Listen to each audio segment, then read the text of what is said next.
Hi, my name is Cassidy Farrar, and today's presentation is going to be over sex, gender, and mythology as exemplified by the goddess Nut in ancient Egypt. Here's a little topic outline of what we'll be discussing today.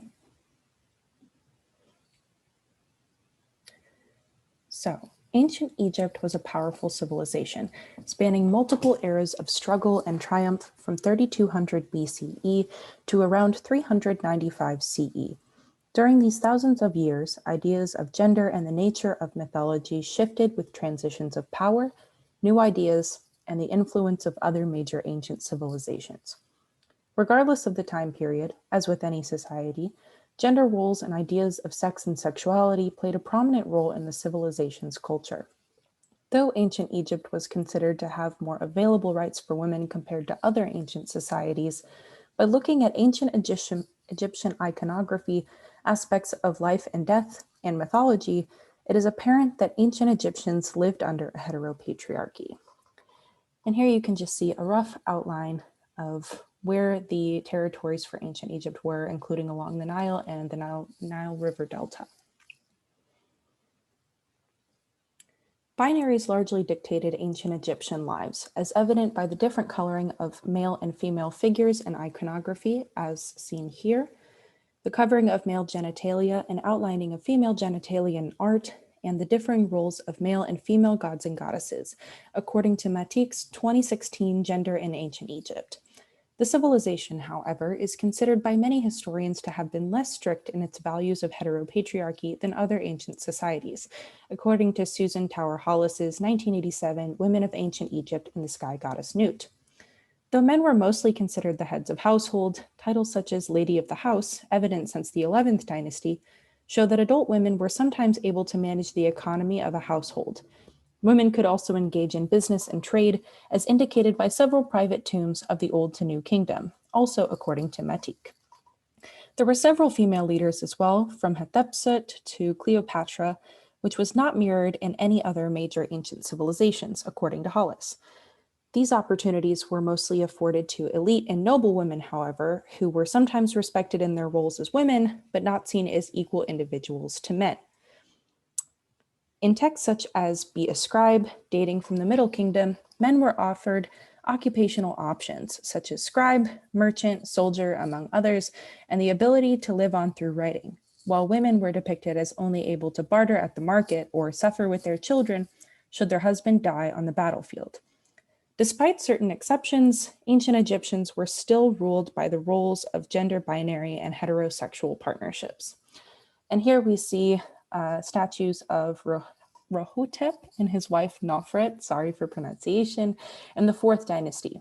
You can see the different coloration between them, and of course, she was allowed this statue in relation to her husband.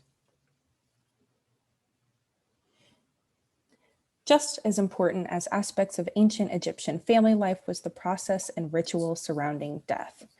Like the gender binary was enforced in certain ways in life, there was a separate process to give masculinity to ancient Egyptian women after they passed. Scholar Kathleen Cooney states that the ancient Egyptians went another step and brought notions of masculine potency into their own funerary beliefs. They thought that their dead needed to actually transform into manifestations of the gods of creation and regeneration, Atum, Osiris, and Ra, in order to harness the powers of masculine sexuality and be reborn into the next world. This is largely due to the belief that the men were the source of their rebirth, not women. Though prominent goddesses like Isis or Hathor existed, dead ancient Egyptian women would not be associated with them until the Greco-Roman period. Prior to that, women who died were able to be masculinized in their death in order to achieve rebirth. Their coffins were decorated with imagery of gods like Osiris and Atum until they ascended to become their Ak, or protected spirit in the afterlife. Only then could they hope to return to their feminine form. Cooney writes, by the New Kingdom, it appears that the Egyptians believed that the deceased needed to become associated with both genders to be reborn. Though in life, ancient Egyptian women were afforded some agency compared to the other ancient cultures of the time, femininity was viewed as less spiritual and valued. And here we can see in the coffin set of this name that I'm not even going to try and pronounce, on the inside, there's a depiction of a woman cloaked in white. This is where the body would have been laid. However, on the outside of the tomb, it is the god Osiris, presenting the masculine features on the outside, which is what perhaps any spirits or people visiting the tomb would have seen, which is the masculine presentation. By the second millennium BCE, female deities across ancient civilizations experienced a demotion of their original symbolism, either being replaced by male deities or given a more traditionally feminine role. Despite this, women and the concept of femininity was not regarded as useless or completely devalued in spiritual beliefs.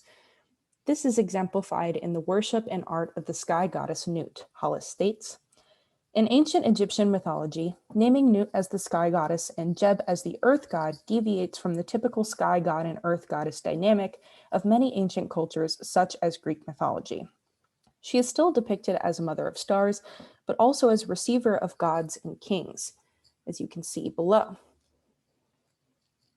Her birth process was not of life on land, but of the sun god day in and day out.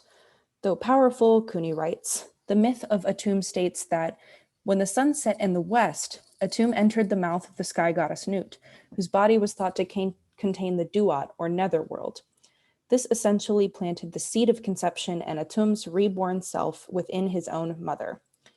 This implies that the male sexual acts were considered the reason for and power behind rebirth, but that motherhood was an integral part of spirituality and natural cycles. And here you can see a depiction from the British Museum of the sky goddess Nut, obviously presented within the stars here, looking over the people. And we can see here the sun coming in through the mouth and going through the body and then being reborn day in and day out. Ideas of gender, sex, and the role they play in forming culture will be constantly shifting aspects of any civilization, and this was certainly true of ancient Egypt. The influence of heteropatriarchy was evident in life, art, death, and mythology throughout thousands of years of the civilization's existence. Mythology and spirituality, especially, both perpetuated and were influenced by the norms for gender and sexuality. Though ancient Egyptian society allowed certain women and female deities more expansive rights and visibility, respectively, inequality is consistently present in such structured civilizations. And here are the references for the pictures included on the slides. Thank you.